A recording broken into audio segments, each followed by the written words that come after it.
संविधान का हमारा जो टॉपिक चल रहा था, तो संविधान का हमारा जो टॉपिक है उसके तहत या संविधान, भारतीय संविधान जो विषय है उसमें हम सब लोग मंत्रिपरिषद की संरचना तक पढ़ चुके थे। वहीं से आगे हम सब बढ़ाते हैं। आज कोशिश करते हैं हम सब लोग कि इस लेक्चर में हम सब प्रधानमंत्री के बारे में कुछ और तथ्य जो हैं जान लें।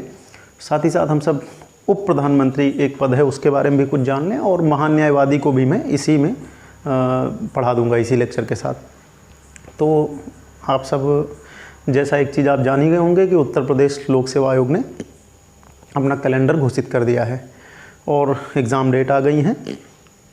तो जो लोग PCS 2020 का प्रारंभिक परीक्षा, और बहुत सारे ऐसे लोग होंगे जो 2019 की मुख्य परीक्षा भी दे रहे होंगे, इसके अलावा BEO का एग्ज़ाम बहुत सारे लोग दे रहे हैं जो B.Ed वाले हैं या जो LT समकक्ष हैं, और साथ ही साथ समीक्षा अधिकारी 2016 की पुनर्परीक्षा भी होनी है। तो कैलेंडर आ चुका है, आप डेट देख लीजिए और अपनी रणनीति उस हिसाब से बना लीजिए। और मुझे भी कुछ परीक्षाओं में शामिल होना है, जैसे 19 की मुख्य परीक्षा है, और साथ ही साथ अगर ज़रूरत पड़ी तो आगे की परीक्षाओं में भी शामिल होना पड़ेगा। तो मेरा भी शेड्यूल आगे बिज़ी होने वाला है, फिर भी मैं कोशिश करूँगा कि 1 या 2 क्लास आपको प्रतिदिन मिलती रहे। तो जितनी भी मुझसे हेल्प आपसे हो पाए या आप सबकी जितनी भी हेल्प हो पाए। प्रारंभिक परीक्षाएं बहुत सारी हैं, तो कोशिश करूंगा कि थोड़ा सा प्रारंभिक परीक्षा ओरिएंटेड हमारा प्रोग्राम रहे, ताकि आप प्री को कवर कर सकें ज़्यादा से ज़्यादा। तो उसी श्रृंखला को आगे हम सब बढ़ाते हैं, और आज पहले प्रधानमंत्री के बारे में कुछ बातें करते हैं, फिर उप प्रधानमंत्री का पद है, और उसके बाद फिर महान न्यायवादी या अटॉर्नी जनरल का एक पद है। तो देखिए, प्रधानमंत्री के बारे में ही आज हमारी पहले बातें हो जाएँ सारी। तो सबसे पहले आप जानते हैं कि भारत में संसदीय प्रणाली में प्रधानमंत्री ही शक्तियों का वास्तविक प्रयोग करता है। यह प्रधानमंत्री ही हमारे संविधान में वास्तविक तौर पर शक्ति के प्रयोग के लिए जिम्मेदार है, राष्ट्रपति नाम मात्र का है। ये बातें आप जानते हैं। प्रधानमंत्री की नियुक्ति कैसी होती है ये भी मैंने आपको उस दिन बताया था। तो इसका देखिए, इसका सीधा फंडा आप समझ लीजिए कि प्रधानमंत्री की नियुक्ति कैसे होती है। तो प्रधानमंत्री को जो नियुक्ति होती है, तो नियुक्ति कौन करता है? राष्ट्रपति, ऐसा लिखा हुआ है। लेकिन व्यवहारिक तौर पे आप जानते हैं कि जिसका लोकसभा में बहुमत होता है, तो लोकसभा में बहुमत प्राप्त दल के नेता को राष्ट्रपति प्रधानमंत्री नियुक्त करता है। ये बात आप जान चुके हैं। इसमें आप जानते हैं कि लोकसभा की जो निर्वाचित सीटें हैं वो कितनी हैं? 543 हैं। तो 543 में जो बहुमत होता है वो 273 होता है। यानी कि कोई एक दल या अनेक दलों का समूह जो गठबंधन बना सकता है, तो गठबंधन के जो दल के नेता होंगे उनको प्रधानमंत्री बनाया जाएगा। और राष्ट्रपति प्रधानमंत्री को नियुक्त करता है। इसमें मैंने आपको बताया था कि राष्ट्रपति को इस मामले में बहुत अधिकार नहीं है, लेकिन जब किसी दल का स्पष्ट बहुमत ना हो या किसी प्रधानमंत्री की मृत्यु हो जाए, उसके बाद उत्तराधिकारी की जो समस्याएं होती हैं, वहाँ पे कई बार राष्ट्रपति का रोल महत्वपूर्ण होता है। तो एक तरफ से हम प्रधानमंत्री के बारे में चीज़ों को समझ लें ताकि आपके जो क्वेश्चन हो वो गलत ना हो। तो नियुक्ति कौन करता है? राष्ट्रपति करता है। लेकिन व्यवहारिक मामला क्या है कि लोकसभा में बहुमत प्राप्त दल के नेता को ही प्रधानमंत्री बनाया जाता है। यदि बहुमत प्राप्त दल ने किसी व्यक्ति को अपना नेता चुन लिया है, तो ऐसी स्थिति में राष्ट्रपति बाध्य है उसी को शपथ दिलाएगा। हाँ, ये हो सकता है जब किसी दल को स्पष्ट बहुमत ना हो तो राष्ट्रपति निर्णायक भूमिका में आ जाता है। यही सेम पोजीशन राज्य में राज्यपाल के साथ होती है। तो ये तो पता है आपको कि प्रधानमंत्री की नियुक्ति कौन करता है? राष्ट्रपति करता है। और नियुक्ति कैसे होती है? दूसरा एक प्रश्न उस दिन मैंने विचार किया था कि प्रधानमंत्री बनने के लिए योग्यता क्या होनी चाहिए। तो देखिए, प्रधानमंत्री के लिए भारतीय संविधान में कोई स्पेशल योग्यता नहीं बताई गई है, अलग से नहीं बताई गई है। क्यों? क्योंकि प्रधानमंत्री जो व्यक्ति बनेगा वो या तो लोकसभा का सदस्य होगा या राज्यसभा का सदस्य होगा। यदि वो दोनों सदनों का सदस्य नहीं है, तब भी उसे इन दोनों में से किसी एक सदन की योग्यता को पूरी करना होता है। 6 महीने तक वो अपने पद पर रह सकता है बिना किसी सदन का सदस्य रहे। तो योग्यता अगर आपसे पूछे, जैसे मान लो एक क्वेश्चन आ जाए कि प्रधानमंत्री की उम्र कितनी होनी चाहिए, न्यूनतम उम्र कितनी होनी चाहिए, तो आप जानते हैं कि लोकसभा के लिए 25 साल है या 25 वर्ष है और राज्यसभा के लिए 30 वर्ष है। तो न्यूनतम इसमें कौन हो रही है? लोकसभा वाले। तो व्यवहारिक क्वेश्चन है कि 25 वर्ष की आयु पूरी कर चुका हो, भारत का नागरिक हो, और अन्य जो शर्तें अन्य के साथ होती हैं वो आप जानते हैं। तो योग्यता भी आप बिल्कुल यहाँ पर समझ लीजिए, लिखी हुई नहीं है। दूसरा ये होता है कि प्रधानमंत्री को शपथ कौन दिलाता है? तो आप जानते हैं राष्ट्रपति दिलाता है। उसकी शपथ भी मंत्रियों जैसी ही होती है, वो पद और गोपनीयता की शपथ लेता है। लेकिन वो मंत्रियों में प्रमुख होता है, नाम ही है प्रधानमंत्री, यानी प्राइम मिनिस्टर, यानी मिनिस्टर्स में वो प्रमुख होता है। तो योग्यता की बात आ गई। अब इसके बाद एक प्रश्न उठता है कि योग्यता, जैसे नियुक्ति आपने जान ली, योग्यता जान ली, शपथ आपने जान ली, तो वो मंत्री जो में प्रमुख है या पूरी मंत्रिमंडल का प्रमुख है। कई लोग तो उसको मतलब मंत्रिमंडल रूपी जहाज का मुख्य स्तंभ कह लीजिए या मुख्य कैप्टन कह लीजिए, या मेहराब की आधारशिला, कुछ लोग कहते हैं कि वो मंत्रिमंडल रूपी भवन की जो है या मेहराब की आधारशिला है, मतलब मुख्य है। तो ऐसे कथन उसके बारे में कहे जाते हैं, यानी कि प्रधानमंत्री पूरे मंत्रिमंडल का प्रमुख होता है। अब दो चीज़ें यहाँ पर आप समझिए ध्यान से। देखिए, एक होता है कि प्रधानमंत्री, इसकी स्थिति पर भी हम विचार करेंगे, लेकिन एक ये विचार भी आप थोड़ा देख लेना। योग्यता में मैंने बताया कि उसको लोकसभा या राज्यसभा का सदस्य होना होता है, तो योग्यता ध्यान रखना। इसमें एक पॉइंट ये ध्यान रखना कि आप जानते हैं, समझ भी चुके हैं कि प्रधानमंत्री लोकसभा या राज्यसभा किसी एक का सदस्य हो सकता है। अभी एक स्टूडेंट का क्वेश्चन था कि यदि कोई मंत्री या प्रधानमंत्री, तो वो मैंने पिछले चरण में, मतलब पिछले लेक्चर में बताया था, लेकिन सुन लीजिए, अगर कोई प्रधानमंत्री है या मंत्री है, तो वो अगर राज्यसभा का सदस्य है तो लोकसभा में वो किसी मुद्दे पर वोट नहीं डाल सकता, और यदि वो दोनों सदनों का सदस्य नहीं है तो दोनों सदन में वोट नहीं डालेगा, लेकिन वो बैठकों में भाग ले सकता है, बोल सकता है। तो ये आप ध्यान रखेंगे। यानी प्रधानमंत्री, हमारे यहाँ ये व्यवस्था नहीं है कि अनिवार्य रूप से निम्न सदन का सदस्य हो, अर्थात हमारे यहाँ ये बाध्यता नहीं की गई है कि प्रधानमंत्री को लोकसभा का सदस्य होना अनिवार्य है, वो राज्यसभा से भी हो सकता है। अब जैसे एक क्वेश्चन ये एग्जाम में बन सकता है, देखिए तथ्यात्मक जानकारी आप सब जुटाना। तथ्यात्मक जानकारी का मतलब है कि जैसे इस्तीफा देने वाले पहले प्रधानमंत्री तो मोरारजी देसाई, कौन से प्रधानमंत्री थे जिन्होंने संसद का सामना नहीं किया, चौधरी चरण सिंह, या जैसे पहले गैर कांग्रेसी प्रधानमंत्री भी मोरारजी देसाई माने जाते हैं। तो इस तरह के कुछ वन लाइनर क्वेश्चन होते हैं, आप इनको पढ़िए। मेरा काम कॉन्सेप्ट पढ़ाना है और तथ्यात्मक चीज़ें आप अपने आप निकालिए। लेकिन यहाँ पर जैसे एक क्वेश्चन आप समझ सकते हैं, तो देखिए कुछ चीज़ें होती हैं उदाहरण से याद रहती हैं। जैसे प्रधानमंत्री को किस सदन का सदस्य होना चाहिए, तो आप जानते हैं कि वो लोकसभा या राज्यसभा किसी एक का सदस्य हो सकता है। तो कुछ ऐसे व्यक्ति मैं आपको यहाँ पे बताता हूँ, या कुछ ऐसे प्रधानमंत्री मैं आपको बताता हूँ जो कि राज्यसभा से प्रधानमंत्री बने हैं। जैसे इंदिरा गांधी, तो इंदिरा गांधी जब पहली बार प्रधानमंत्री बनी तो राज्यसभा की सदस्य थी, बाद में उन्होंने लोकसभा सदस्यता ग्रहण की।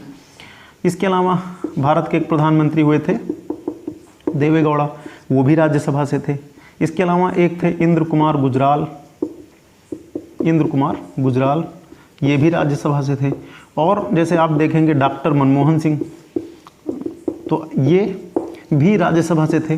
तो जैसे ये चार नाम मुझे याद आ रहे हैं, शायद यही चार हैं भी, इंदिरा गांधी, देवे गौड़ा, इंद्र कुमार गुजराल और डॉक्टर मनमोहन सिंह। तो डॉक्टर मनमोहन सिंह जैसे ये ऐसे प्रधानमंत्री रहे हैं जो राज्यसभा के सदस्य रहे हैं। तो ये मैं पहले बता चुका था आपको, लेकिन फिर भी आप दोहरा लीजिए। तो किसी भी सदन का होता है। अब देखिए एक चीज़ यहाँ पर और समझ लीजिए, प्रधानमंत्री भारत में सत्ता का वास्तविक प्रमुख है, सारी शक्तियों का वही प्रयोग करता है। यानी सत्ता की जो वास्तविक शक्तियाँ हैं या वास्तविक हमारे जो संविधान में प्रमुख बताया गया है वो कौन है, प्रधानमंत्री है। लेकिन एक चीज़ हमेशा ध्यान रखना, प्रधानमंत्री दो प्रकार से हो सकता है। जैसे गठबंधन की सरकार अगर है और एक है पूर्ण बहुमत की सरकार। तो होता क्या है कि भारत में प्रधानमंत्री पद का ना तो कोई चुनाव होता है और ना ही कोई प्रधानमंत्री पद के लिए, जैसे अमेरिका में राष्ट्रपति का चुनाव अमेरिकन राष्ट्रपति के नाम से ही होता है। भारत में ऐसा नहीं कि प्रधानमंत्री का कोई चुनाव होता है, वो भी साधारण लोकसभा सदस्य हो सकता है, राज्यसभा सदस्य हो सकता है। लेकिन कुछ लोगों का व्यक्तित्व बहुत विशाल होता है, शक्तिशाली प्रधानमंत्री होते हैं। जैसे अब अगर आप देखेंगे तो आज़ादी के बाद जवाहरलाल नेहरू, तो जो जवाहरलाल नेहरू थे वो स्पष्ट तौर पे प्रधानमंत्री के उम्मीदवार के तौर पे ही पहले चुनाव में प्रतिभाग कर रहे थे। और सरदार वल्लभ भाई पटेल की मृत्यु के बाद उनके कद का कोई नेता नहीं था या उनके बराबरी का कोई नेता नहीं था। तो निश्चित तौर पे वो एक प्रधानमंत्री के उम्मीदवार के तौर पे ही मतलब पूरे भारत में अपने आप को रिप्रेजेंट कर रहे थे। और बहुत जब तक वो रहे एक मजबूत प्रधानमंत्री के तौर पे रहे, उनको पूर्ण बहुमत मिला। फिर नेहरू की मृत्यु के बाद गुलजारी लाल नंदा कार्यवाहक प्रधानमंत्री बने और उस समय कांग्रेस पार्टी में टकराव के कारण लाल बहादुर शास्त्री प्रधानमंत्री बने। बाद में फिर गुलजारी लाल नंदा कार्यवाहक बने, 2 बार बने। गुलजारी लाल नंदा एक ऐसे व्यक्ति हैं जो 2 बार कार्यवाहक प्रधानमंत्री बने, पहली बार नेहरू की मृत्यु पर और दूसरी बार शास्त्री जी की मृत्यु पर। इंदिरा गांधी भी एक मजबूत प्रधानमंत्री रही। उसके बाद फिर इंदिरा गांधी 80 में दोबारा चुनी गई और उसके बाद फिर राजीव गांधी का कार्यकाल बहुत अच्छा रहा या बहुमत के लिहाज से बेहतर रहा। उसके बाद फिर वर्तमान प्रधानमंत्री एक मजबूत व्यक्तित्व के प्रधानमंत्री हैं और पार्टी में बड़ा कद है उनका। जैसे 2014 का चुनाव उन्हीं के प्रधानमंत्री या नरेंद्र मोदी के प्रधानमंत्री उम्मीदवार के तौर पे ही लड़ा गया। तो देखिए, दो स्थितियां बनती हैं यहाँ पर। जो व्यवहारिक तौर पे है, हो सकता है ये बातें किताबों में ना मिले, लेकिन जब आप मुख्य परीक्षा के लिए पढ़ते हैं तो ये बातें मिलती हैं। नॉर्मल स्टूडेंट या वनडे का स्टूडेंट इनको नहीं पढ़ता है, लेकिन आप सब इसको समझ लीजिए। देखिए, जब प्रधानमंत्री पूर्ण बहुमत वाला होता है और उसका व्यक्तित्व तो बड़ा होता है, जैसे वर्तमान प्रधानमंत्री हैं तो ऐसा माना जाता है कि भाजपा के बहुत बड़े नेता हैं, सबसे बड़े नेता हैं, और उनके दम पे पार्टी लड़ती है, या पार्टी जहाँ भी चुनाव लड़ती है, यहाँ तक कि राज्य विधानसभा के चुनाव भी लड़ती है तो उन्हीं के चेहरे पर लड़ती है। तो ऐसा प्रधानमंत्री ज़्यादा निर्णय लेने में सक्षम होगा, ज़्यादा मजबूत होगा। तो एक प्रधानमंत्री तो होता है कि जिसका व्यक्तित्व हो, जैसे हम नेहरू को या जैसे इंदिरा गांधी को या कह लीजिए कि राजीव गांधी को, और वर्तमान प्रधानमंत्री नरेंद्र मोदी को इसी कैटेगरी में रख सकते हैं, जिन्होंने पूर्ण बहुमत प्राप्त किया, प्रचंड बहुमत प्राप्त किया और अपने मंत्रिमंडल में प्रभावी रहे। तो ऐसे जब प्रधानमंत्री होते हैं तो मंत्रिमंडल में उनका एक प्रकार से दबदबा होता है, उनकी राय ज़्यादा प्रभावी होती है, ज़्यादा प्रभावी निर्णय कर सकते हैं, और ऐसी स्थिति में प्रधानमंत्री का पद और ज़्यादा शक्तिशाली हो जाता है। लेकिन दूसरा होता है गठबंधन। तो देखिए, गठबंधन जब होता है, जैसे आप जानते हैं कि मोरारजी देसाई पहले ऐसे प्रधानमंत्री थे जिन्होंने कई पार्टियों का एक गठबंधन बनाया। फिर उसके बाद 89 से लेकर के 2014 की जो राजनीति रही वो गठबंधन की राजनीति रही है। तो यहाँ पे क्या होता है, प्रधानमंत्री जो होता है वो थोड़ा सा कमज़ोर हो जाता है। जैसे कमज़ोर का मतलब है कि वो तमाम दलों के सहयोग से सत्ता प्राप्त करता है। तो ऐसी स्थिति में क्या होता है कि न्यूनतम साझा कार्यक्रम के तहत वो तमाम दलों की इच्छाओं का सम्मान करता है। मंत्रिमंडल के सदस्य कौन होंगे ये वो अकेला तय नहीं कर सकता, बहुत सारी चीज़ें होती हैं। तो दोनों स्तर के प्रधानमंत्रियों को अगर आप देखेंगे तो दोनों में थोड़ा अंतर मिलेगा। तो गठबंधन के युग में आप जानते हैं कि जो प्रधानमंत्री होता है वो थोड़ा सा कमज़ोर पड़ जाता है। और इसी में एक पॉइंट और ध्यान रखेंगे, जैसे एक क्वेश्चन अगर आपसे पूछ ले कि प्रधानमंत्री का कार्यकाल क्या होता है, तो देखिए, प्रधानमंत्री का कार्यकाल अगर आदर्श रूप में पढ़ें जो लिखा हुआ है, तो प्रधानमंत्री का कार्यकाल राष्ट्रपति की इच्छा पर निर्भर होता है, ये लिखा हुआ है। लेकिन व्यवहार में ये होता है कि प्रधानमंत्री का कार्यकाल उसके लोकसभा के बहुमत पर निर्भर करता है। यानी यदि प्रधानमंत्री का लोकसभा में बहुमत है तो ऐसी स्थिति में उसका कार्यकाल अस्थायी है। जैसे मान लेते हैं कि नरेंद्र मोदी या नेहरू या फिर जैसे राजीव गांधी, तो जैसे नरेंद्र मोदी 2014 में पहली बार प्रधानमंत्री बने तो ये तय था कि वो अपना पूरा कार्यकाल कंप्लीट करेंगे क्योंकि उनके पास पूर्ण बहुमत है। ऐसी स्थिति में कार्यकाल 5 वर्ष चलता ही चलता है। तो प्रधानमंत्री का जो कार्यकाल होता है, वैसे तो कहा गया है कि वो राष्ट्रपति के प्रसाद पर्यंत अपना पद धारण करेगा, लेकिन वास्तविक स्थिति ये है कि जब तक लोकसभा में उसका बहुमत रहेगा तब तक उसका कार्यकाल रहेगा। ये भी एक क्वेश्चन है यहाँ पे, इसको ध्यान रखना है। एक चीज़ और ध्यान रखना है आपको कि प्रधानमंत्री अन्य मंत्रियों से श्रेष्ठ कैसे है, ये आपको ध्यान में रखना है। उसको हम कैसे अन्य मंत्रियों से श्रेष्ठ माने, कि वो क्यों श्रेष्ठ है। देखिए, सबसे पहले तो समझ लीजिए कि मैंने बताया ना कि प्रधानमंत्री का कद कैसा है। अगर वो प्रभावी है, उसने अपने मतलब जो है चेहरे के आधार पे, अपने व्यक्तित्व के आधार पे या अपनी मेहनत के आधार पे अगर बहुमत प्राप्त किया है, तब तो वो मंत्रिमंडल को चुनने में और अन्य सभी चीज़ों में स्वतंत्र होता है। कमज़ोर है तो फिर अलग स्थिति है। ये सब तो समझना ही समझना है। कार्यकाल भी आपने समझ लिया। देखिए, ये श्रेष्ठ क्यों है, कई चीज़ों में। जैसे पहली चीज़ ध्यान रखिए, भारत में व्यवहारिक तौर पे जो विदेश नीति बनती है, जो कार्य होते हैं, वो सब प्रधानमंत्री द्वारा ही संपादित किए जाते हैं। ये अंतर ज़रूर है कि अगर प्रधानमंत्री कमज़ोर है तो वो सारे निर्णय स्वेच्छा से नहीं करता है, फिर दलों की सहमति लेनी पड़ती है। जो घटक दल हैं गठबंधन के, उनकी सहमति लेनी पड़ती है। लेकिन अगर वो मजबूत है तो फिर वो काफ़ी प्रभावी होता है। तो वो अन्य मंत्रियों से कैसे श्रेष्ठ है, जैसे पहली चीज़ है कि ये समझेंगे, ये बहुत महत्वपूर्ण है कि यदि प्रधानमंत्री अपना पद छोड़ दे, यानी पद त्याग कर दे, या फिर उसकी मृत्यु हो जाए, तो अगर वो किसी भी कारण से अपना पद छोड़ता है तो पूरी की पूरी मंत्रिपरिषद भंग हो जाएगी। ये आपको ध्यान में रखना है। यदि प्रधानमंत्री अपना पद छोड़ दे, पद त्याग कर दे, या जो भी स्थिति बने, उसे पद से हटा दिया जाए, या उसकी जो भी मतलब अयोग्यता हो जाए, या वो उसकी मृत्यु हो जाए, कोई भी ऐसा मतलब सिचुएशन बने, तो ध्यान रखना, प्रधानमंत्री का यदि पद किसी कारण से पद त्याग होता है, मृत्यु होती है, तो क्या होगा, आप ध्यान रखना, ये क्वेश्चन महत्वपूर्ण है, संपूर्ण मंत्रिपरिषद विघटित हो जाएगी। मंत्रिपरिषद क्या हो जाएगी, विघटित हो जाएगी। ये राज्यों पर भी होता है, राज्यों पर भी लागू होता है। आपको याद होगा भी कुछ दिन पहले बिहार के मुख्यमंत्री नीतीश कुमार ने अपना इस्तीफा देकर के मंत्रिमंडल को भंग कर दिया था, मंत्रिपरिषद को भंग कर दिया था। फिर नए सिरे से उन्होंने अपनी मंत्रिपरिषद की शपथ ली। तो यदि प्रधानमंत्री का पद किसी भी कारण से रिक्त होता है तो संपूर्ण मंत्रिपरिषद विघटित हो जाएगी, भंग हो जाएगी। इसलिए वो चाहे तो अपना इस्तीफा देकर के पूरी की पूरी मंत्रिपरिषद को भंग कर सकता है। इसके अलावा एक मामले में ये और प्रभावी होता है, जैसे ये राष्ट्रपति से कह करके लोकसभा को भंग करवा सकता है। एक क्वेश्चन आता है कि लोकसभा को कौन भंग कर सकता है, राष्ट्रपति, लेकिन व्यवहारिक तौर पे ये कौन करता है, प्रधानमंत्री। इसके अलावा प्रधानमंत्री जैसे नीति आयोग का, अंतर्राज्यीय परिषद का, राष्ट्रीय विकास परिषद का और कुछ अन्य आयोग होते हैं जिनका वो पदेन अध्यक्ष होता है। जैसे आपसे एक क्वेश्चन आएगा कि नीति आयोग का अध्यक्ष कौन होता है, प्रधानमंत्री। राष्ट्रीय विकास परिषद का पदेन अध्यक्ष कौन होता है, प्रधानमंत्री। अंतर्राज्यीय परिषद का अध्यक्ष कौन होता है, प्रधानमंत्री। तो इस मामले में भी वो श्रेष्ठ है। तो इन चीज़ों को आपको ध्यान में रखना है। तो जैसा मैंने बताया ना कि प्रधानमंत्री इसलिए महत्वपूर्ण है, जैसे वो राष्ट्रपति से कह करके लोकसभा को भंग करवा सकता है। संसद का सत्र बुलाना, सत्रावसान करना ये राष्ट्रपति जरूर करता है, लेकिन ये भी प्रधानमंत्री के अनुसार ही चलता है, या सरकार की नीतियों को वो पटल पे रखवाता है। तो प्रधानमंत्री ही सारे महत्वपूर्ण कार्य करता है। आप जानते हैं वास्तविक प्रमुख वही है। तो प्रधानमंत्री की नियुक्ति कैसे होती है, कार्यकाल क्या होता है, कैसे वो भिन्न है, और प्रधानमंत्री के इस्तीफा देने पर या उसके खिलाफ अविश्वास प्रस्ताव पारित होने पर या मृत्यु पर क्या होगा। तो जैसा मैंने बताया कि पूरी मंत्रिमंडल या पूरा मंत्रिपरिषद भंग हो जाएगा। नए सिरे से फिर उस दल की बैठक होगी और जो उस दल द्वारा दल का नेता चुना जाएगा उसको राष्ट्रपति फिर शपथ दिलाएगा। तो ये सारी स्थितियां हैं।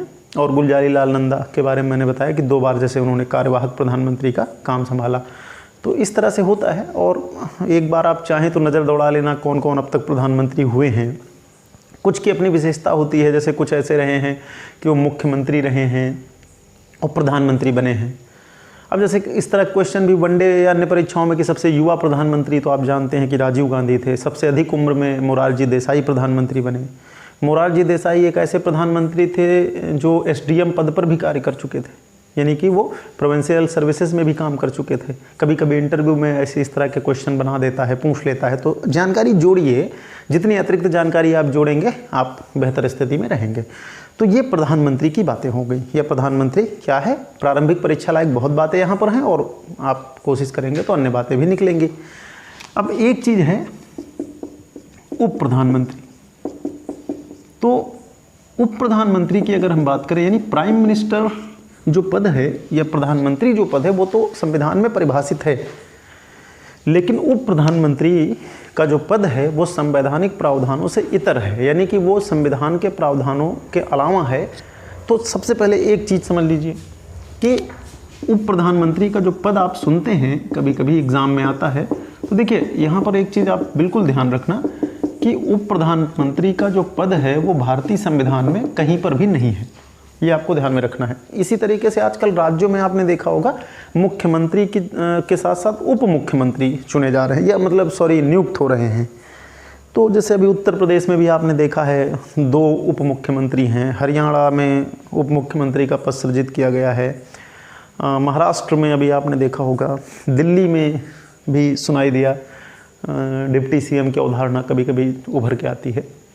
आंध्र प्रदेश तो और 4 कदम आगे चला गया। उसने आपने देखा कि अलग अलग तरीके से मैनेज करने के लिए उप मुख्यमंत्री नियुक्त किए। तो कई राज्यों में जातीय प्रभावों को संतुलित करने के लिए, या कई बार होता है कि कोई बहुत बड़ा नेता होता है तो उसकी महत्वाकांक्षाओं को संतुष्ट करने के लिए उप मुख्यमंत्री या उप प्रधानमंत्री का पद बनता है। दोनों पद संविधान में नहीं है। तो पहला क्वेश्चन तो यहाँ पर यह ध्यान रखना है कि भारतीय संविधान में कहीं पर भी उप प्रधानमंत्री पद की कोई परिभाषा नहीं है, ना ही इसकी नियुक्ति का कोई विधान है। यानी ये संवैधानिक प्रावधानों से इतर है। संविधान के प्रावधान जो हैं या संविधान में जो प्रावधान है उनमें कहीं पर भी इस पद का उल्लेख नहीं है, उप मुख्यमंत्री का भी नहीं है। दोनों चीज़ें आप ध्यान रखिए। तो भारतीय संविधान में कहीं पर ये क्वेश्चन आया है पहले एग्जाम में, इसलिए मैं इस पर जोर दे रहा हूँ कि इसका जो प्रावधान है इस पद का वो संवैधानिक प्रावधानों से इतर है। संविधान में कहीं पर इसका पद सृजित नहीं है। और वास्तविक तौर पे जो उप मुख्यमंत्री होता है या उप मुख्यमंत्री या उप प्रधानमंत्री, अभी हम बात कर रहे हैं चूँकि उप प्रधानमंत्री पर, तो वो एक प्रकार से सरकार में नंबर 2 का सदस्य आप उसको मान सकते हैं। आमतौर पे जो नंबर 2 का सदस्य सरकार में होता है वो गृह मंत्रालय संभालता है, गृह मंत्री होता है। ये परंपरा है भारतीय संविधान में कि प्रधानमंत्री के बाद दूसरा महत्वपूर्ण पद गृह मंत्री का होता है। तो कई बार ऐसा हुआ है कि उप प्रधानमंत्री का पद भारतीय संविधान में बनाना पड़ा है और ये जो पद सृजित हुआ है ये संवैधानिक प्रावधानों से इतर हुआ है। यानी हम कह सकते हैं कि उप प्रधानमंत्री विशुद्ध राजनीतिक पद है, यानी कि संवैधानिक नहीं है, ये राजनीतिक प्रावधान है, ये ध्यान रखना है आपको। जैसे मुझे याद है पिछले साल कोई परीक्षा हुई थी अधीनस्थ सेवा चयन बोर्ड की, उसमें एक क्वेश्चन आ गया था कि निम्न में से कौन भारत में उप प्रधानमंत्री पद पे नहीं रहा है। ऐसे क्वेश्चन आ जाते हैं, तो आपको यहाँ पे ये चीज़ें ध्यान रखनी है।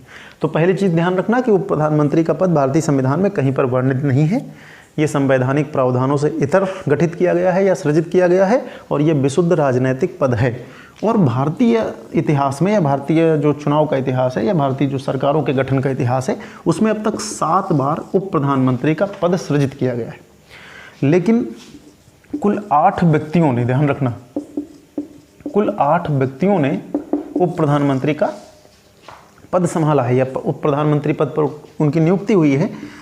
तो 7 बार गठित हुआ है और 8 व्यक्तियों ने संभाला है। तो इसका मतलब ये है कि एक मामला ऐसा आया कि जब 2 उप प्रधानमंत्री बनाए गए, जैसे भी उत्तर प्रदेश में 2 डिप्टी सीएम हैं और आंध्र प्रदेश में शायद 5 डिप्टी सीएम बनाए गए, तो उस तरह से 2 एक बार बने, तो टोटल 8 व्यक्ति, यानी अब तक कुल 8 व्यक्ति उप प्रधानमंत्री पद पर पहुँचे हैं या वो उन्होंने इस पद को धारण किया है और 7 बार संवैधानिक परंपराओं से हट करके उप प्रधानमंत्री पद को सृजित किया गया है। तो कौन कौन से व्यक्ति रहे हैं मैं भी उनकी लिस्ट आपको बता देता हूं, आप नोट कर लेंगे। तो कभी ऐसा क्वेश्चन आए कि कौन नहीं रहा है तो आपको पता होना चाहिए कि हाँ ये रहे हैं, ये नहीं रहे हैं। तो ये उप प्रधानमंत्री जो मैं आपको बता रहा हूँ वहाँ पे एक थोड़ा चेंज कर लेना, मुझे थोड़ा मिस हुआ था। 7 बार उप प्रधानमंत्री का पद अब तक सृजित किया गया है और 7 ही व्यक्ति हैं। तो उसका कारण एक है क्योंकि एक बार जब 2 बने तो वो तो 2 व्यक्ति हो गए और चौधरी देवीलाल एक ऐसे व्यक्ति थे जो 2 बार उप प्रधानमंत्री बने। तो टोटल 7 ही व्यक्ति हैं और 7 बार ये पद गठित किया गया है। तो वो थोड़ा चेंज कर लेना, वहाँ पे 8 इसलिए मिस हुआ कि देवीलाल मुझे नहीं याद आ रहे थे कि 2 बार हुए थे, लेकिन बाद में याद आया। अब देखिए इसमें थोड़ा सा डिटेल देख लीजिए। जैसे सरदार वल्लभ भाई पटेल के बारे में आप जानते हैं कि नेहरू मंत्रिमंडल में वो उप प्रधानमंत्री की हैसियत से थे। तो भारत के पहले गृह मंत्री हैं और नेहरू के बाद दूसरे नंबर पे आते भी थे। बहुत सारे लोग तो उनको प्रधानमंत्री का उम्मीदवार ही मानते हैं कि उन्हें ही बनना चाहिए, लेकिन बहुत सारे कारण रहे जिससे वो प्रधानमंत्री नहीं बने। तो जैसे सरदार वल्लभ भाई पटेल जब नेहरू मंत्रिमंडल में फिर उप प्रधानमंत्री की हैसियत में रहे या इस पद पर वो रहे। मोरारजी देसाई आप जानते हैं कि इंदिरा गांधी के साथ उनका टकराव था और वो जवाहरलाल नेहरू की मृत्यु के बाद दावेदार थे प्रधानमंत्री पद के। तो पहले तो मंत्रिमंडल में शामिल नहीं हुए लेकिन बाद में उप प्रधानमंत्री पद पर रहे। तो मोरारजी देसाई भी इस पद पर रहे हैं। और उसके बाद जब मोरारजी देसाई प्रधानमंत्री बने तो उस समय 2 उप प्रधानमंत्री बनाए गए, एक जगजीवन राम कनिष्ठ और चौधरी चरण सिंह वरिष्ठ, इस तरह से करके, मतलब एक कनिष्ठ और एक वरिष्ठ। वरिष्ठ का मतलब कि सीनियर मान लीजिए आप, ज्येष्ठ वरिष्ठ या सीनियर और वो जूनियर, इस तरह से करके, या पद सोपान में इसमें भी पद सोपान बना दिए गए कि नहीं ये सीनियर हैं या ये वरिष्ठ हैं और वो कनिष्ठ हैं। तो जैसे वल्लभ भाई पटेल पहले, फिर उसके बाद मोरारजी देसाई, फिर जब मोरारजी देसाई प्रधानमंत्री बने तो जगजीवन राम कनिष्ठ और चौधरी चरण सिंह वरिष्ठ 2 उप प्रधानमंत्री बने, यानी उस समय 2 उप प्रधानमंत्री थे। फिर चौधरी चरण सिंह जब प्रधानमंत्री बने तो वाई बी चहवाण को उप प्रधानमंत्री बनाया गया। देवीलाल ने 2 बार कार्य संभाला, चौधरी देवीलाल ने 2 बार, एक बार बीपी सिंह की सरकार में और एक बार चंद्रशेखर की सरकार में, और अंतिम बार भारतीय संविधान में या बल्कि भारतीय राजनीतिक परंपरा में, संविधान में नहीं, लाल कृष्ण आडवाणी उप प्रधानमंत्री पद पर रहे जब अटल बिहारी वाजपेयी का मंत्रिमंडल कार्य कर रहा था या वो जब प्रधानमंत्री थे। तो आप देख लीजिए 7 बार अब तक ये पद सृजित किया गया है, लेकिन एक बार 2 व्यक्ति रहे और चौधरी देवीलाल 2 प्रधानमंत्रियों के साथ अलग अलग उप प्रधानमंत्री बने। तो सरदार वल्लभ भाई पटेल, मोरारजी देसाई, जगजीवन राम, चौधरी चरण सिंह, वाई बी चहमाड़, चौधरी देवीलाल, फिर चौधरी देवीलाल और लाल कृष्ण आडवाणी, इतने लोग ऐसे रहे हैं जो उप प्रधानमंत्री पद पर रहे हैं।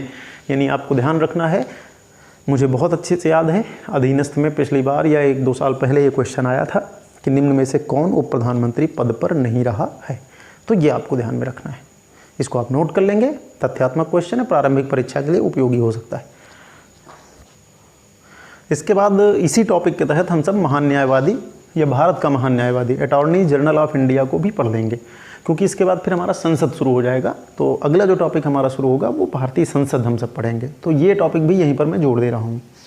एक भारत में बहुत महत्वपूर्ण पद है, भारत का महान न्यायवादी या अटॉर्नी जनरल ऑफ इंडिया। संक्षिप्त में लोग इसको एजी कहते हैं, अटॉर्नी जनरल कहते हैं।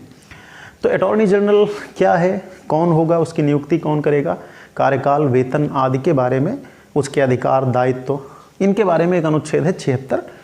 तो अनुच्छेद 76 आपको ध्यान रखना है। और एक अनुच्छेद 88 अगर आपको याद हो, मैंने बताया था कि इसके तहत महान न्यायवादी को संसद की बैठकों में भाग लेने का अधिकार होता है, वो बोल सकता है, हालांकि वो मतदान नहीं कर सकता। तो सबसे पहले महान न्यायवादी को जानना है कि ये क्या होता है, इसकी नियुक्ति कौन करता है, वेतन भत्ते आदि इसके बारे में जो भी चीज़ें हैं और इसका काम क्या होता है, ये सारी चीज़ें यहाँ पर समझना है। तो देखिए, सबसे पहले आप ध्यान रखिए, महान न्यायवादी के बारे में कहा जाता है कि ये भारत सरकार का, यानी कि ये भारत सरकार का सर्वोच्च विधि अधिकारी होता है।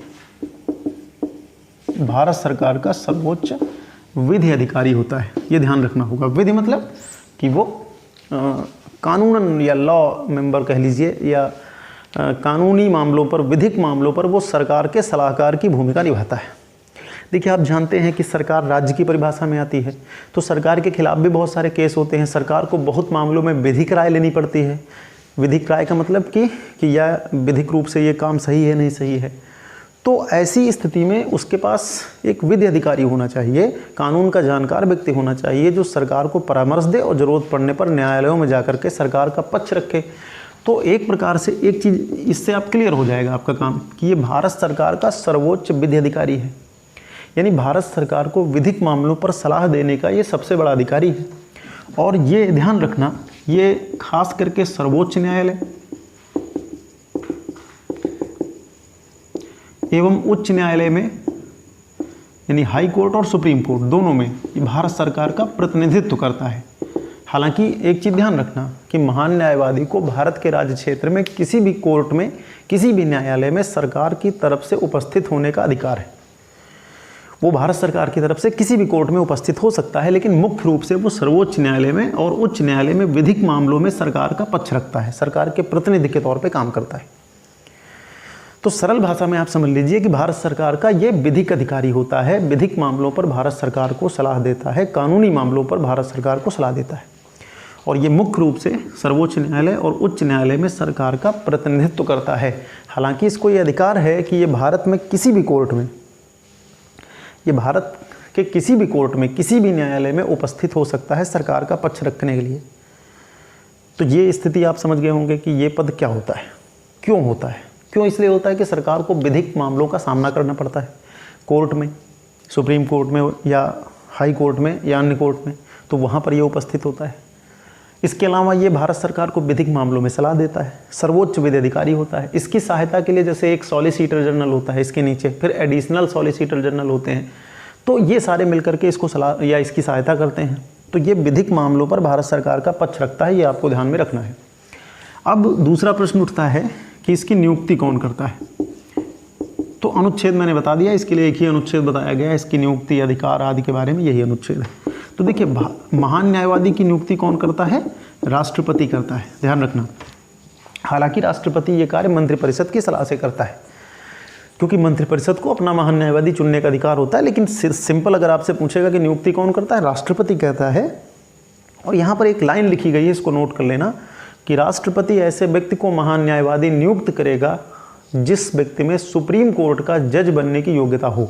अर्थात राष्ट्रपति उसी व्यक्ति को महान न्यायवादी या अटॉर्नी जनरल नियुक्त करेगा जो सुप्रीम कोर्ट यानी कि सर्वोच्च न्यायालय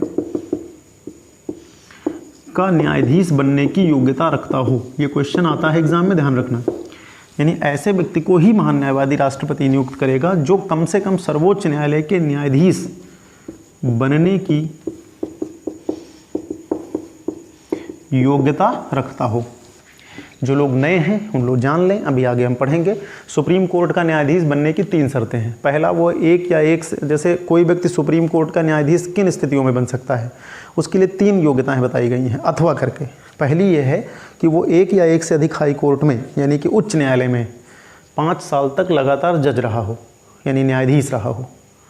यानी पहली स्थिति क्या है, सुप्रीम कोर्ट का न्यायाधीश कौन बन सकता है, जो कम से कम किसी एक हाई कोर्ट में या 1 से अधिक हाई कोर्ट में 5 वर्ष लगातार न्यायाधीश के तौर पे काम कर चुका हो। या दूसरी शर्त है अथवा करके है, ये ना हो तो फिर वो 1 या 1 से अधिक उच्च न्यायालयों में 10 वर्ष तक अधिवक्ता रहा हो। और अगर ये भी ना हो तो वो राष्ट्रपति के नज़र में पारंगत विधिवेत्ता हो, यानी कि राष्ट्रपति की दृष्टि में, राष्ट्रपति की समझ में वो विधि का जानकार हो। इन 3 में से यदि कोई शर्त है तो उसे सुप्रीम कोर्ट का न्यायाधीश बनाया जा सकता है। तो जो योग्यता सुप्रीम कोर्ट के न्यायाधीश के लिए होती है वही योग्यता महान न्यायवादी के लिए भी होती है। तो यहाँ पे एक लाइन ध्यान रखना कि राष्ट्रपति ऐसे व्यक्ति को महान न्यायवादी पद पर नियुक्त करेंगे जो सुप्रीम कोर्ट के न्यायाधीश बनने की योग्यता रखता हो। और दूसरा पॉइंट ध्यान रखेंगे कि महान न्यायवादी राष्ट्रपति के प्रसाद पर्यंत अपना पद ग्रहण करता है। किसके प्रसाद पर्यंत? देखिए एक चीज़ यहाँ पर ध्यान रखना, ये शब्द शायद मैंने ना बताया हो, जब भी संविधान में कहीं पर प्रसाद पर्यंत शब्द लिखा हुआ मिल जाए तो प्रसाद पर्यंत का मतलब होता है, प्रसाद का मतलब होता है कृपा। तो प्रसाद पर्यंत का सरल मतलब होता है कि ऐसे पदों पर आपकी नियुक्ति राष्ट्रपति की इच्छा पर है। अब राष्ट्रपति की इच्छा का मतलब यहाँ पर मंत्रिमंडल की इच्छा, मंत्रिपरिषद की इच्छा या प्रधानमंत्री की इच्छा मान लीजिए आप। वास्तविक तौर पे ये है लेकिन लिखा राष्ट्रपति। इसका मतलब है कि जिस पद पर प्रसाद पर्यंत लिखा हो उस व्यक्ति को हटाने के लिए किसी कारण की, किसी आर्गुमेंट की जरूरत नहीं है, कोई आधार बताए जाने की जरूरत नहीं है, सीधे हटाया जा सकता है। यानी महान न्यायवादी को राष्ट्रपति कभी भी हटा सकता है। दूसरा, इसमें एक और परंपरा ध्यान रखना कि यदि मंत्रिमंडल इस्तीफा देता है, मंत्रिपरिषद इस्तीफा देती है तो महान न्यायवादी को भी इस्तीफा देना होता है। ये एक परंपरा है, क्योंकि महान न्यायवादी की नियुक्ति मंत्रिपरिषद की सिफारिश पे होती है। यदि मंत्रिपरिषद भंग होती है तो इसे भी अपना इस्तीफा सौंपना होता है। जैसे इंग्लैंड में दूसरी परंपरा है, इंग्लैंड में जो महान न्यायवादी होता है वो मंत्रिमंडल का सदस्य होता है और वो विधिमंत्री होता है, वो राजनीतिक व्यक्ति होता है। लेकिन भारत में ऐसा नहीं है, भारत में महान न्यायवादी अलग से नियुक्त किया जाता है। तो क्या क्या समझा आपने? ये क्या है? भारत सरकार का सर्वोच्च विधि अधिकारी है। ये भारत सरकार की तरफ से भारत के किसी भी कोर्ट में उपस्थित हो सकता है। इसकी नियुक्ति कौन करते हैं? राष्ट्रपति। सर्वोच्च न्यायालय के न्यायाधीश के समान योग्यता रखने वाले व्यक्ति को राष्ट्रपति इसे कभी भी इसके पद से हटा सकते हैं। और मंत्रिपरिषद का इस्तीफा यदि हो जाए तो इसको भी अपना इस्तीफा देना होगा, ये परंपरा है। इसके अलावा इसका वेतन वो होगा जो राष्ट्रपति समय समय पर निर्धारित करे। इसका वेतन वही होगा जो राष्ट्रपति समय समय पर निर्धारित करे। और ये अपना इस्तीफा किसको सौंप सकता है? राष्ट्रपति को। कार्यकाल पूरा होने से पहले अपना इस्तीफा ये राष्ट्रपति को सौंप सकता है जब चाहे। तो ये तो हो गया इसकी नियुक्ति, कौन सा कार्य करेगा। तो कार्य समझ गए होंगे, यानी ये विधिक मामलों पर भारत सरकार को सलाह देगा, भारत सरकार की तरफ से कोर्ट में उपस्थित होगा। ये आपको ध्यान में रखना है। इसके बाद अनुच्छेद 88 जरूर ध्यान रखना, मैंने आपको बताया था आर्टिकल 88 जो आपका है। अनुच्छेद 88 महान न्यायवादी को ये छूट प्रदान करता है कि वो संसद सदस्य ना होते हुए भी संसद के दोनों सदनों की बैठक में भाग ले सकता है, बोल सकता मतलब अपना वक्तव्य दे सकता है, जो उसे मत रखना हो। भाग लेना मतलब उसमें पार्टिसिपेट कर सकता है, लेकिन मतदान नहीं कर सकता। चूँकि वो संसद सदस्य नहीं है इसलिए मतदान नहीं करेगा। और ये संयुक्त बैठक में भी उपस्थित हो सकता है। तो ये तो हो गया इसका एक एक्स्ट्रा अधिकार, यानी ये संसद सदस्य ना होते हुए भी संसद की बैठकों में भाग ले सकता है, बोल सकता है, मतदान नहीं कर सकता। संयुक्त बैठक में भी भाग ले सकता है, ये भी आपको ध्यान में रखना है। इसके अतिरिक्त कुछ चीज़ें और ध्यान रखना। देखिए महान न्यायवादी, मैंने बताया ना कि इंग्लैंड में जो महान न्यायवादी होता है वो मंत्रिमंडल का सदस्य होता है, वो राजनीतिक व्यक्ति होता है। भारत में ऐसा नहीं है। अब इस पद को ना तो पूर्ण सरकारी माना गया है ना ही पूर्ण निजी माना गया है। तो एक और चीज़ आप ध्यान रखना कि महान न्यायवादी को निजी प्रैक्टिस से नहीं रोका गया है। निजी प्रैक्टिस मतलब व्यक्तिगत प्रैक्टिस, क्योंकि महान न्यायवादी कोई विधिक व्यक्ति है तो अगर वो चाहे तो अपनी निजी प्रैक्टिस कर सकता है, अपनी व्यक्तिगत प्रैक्टिस कर सकता है। लेकिन एक प्रतिबंध इसके ऊपर है कि ये भारत सरकार के खिलाफ किसी मामले में सलाह नहीं देगा। यानी कोई मामला अगर भारत सरकार के खिलाफ है तो उस मामले में सलाह नहीं दे सकता। बाकी इसको निजी प्रैक्टिस से नहीं रोका गया है, यानी ये निजी प्रैक्टिस कर सकता है। तो ये महान न्यायवादी का पद है। यानी महान न्यायवादी की नियुक्ति किस अनुच्छेद में? सब 76 में। नियुक्ति, कार्य, अधिकार, वेतन शक्तियाँ जो भी हैं, तो महान न्यायवादी की नियुक्ति किस अनुच्छेद में? 76 में है। ये क्या होता है? भारत सरकार का सर्वोच्च विधि अधिकारी होता है। भारत सरकार की तरफ से भारत के किसी भी कोर्ट में उपस्थित हो सकता है। मुख्य रूप से सर्वोच्च न्यायालय और उच्च न्यायालय यानी कि सुप्रीम कोर्ट, हाई कोर्ट में भारत सरकार का पक्ष रखता है। नियुक्ति कौन करता है इसकी?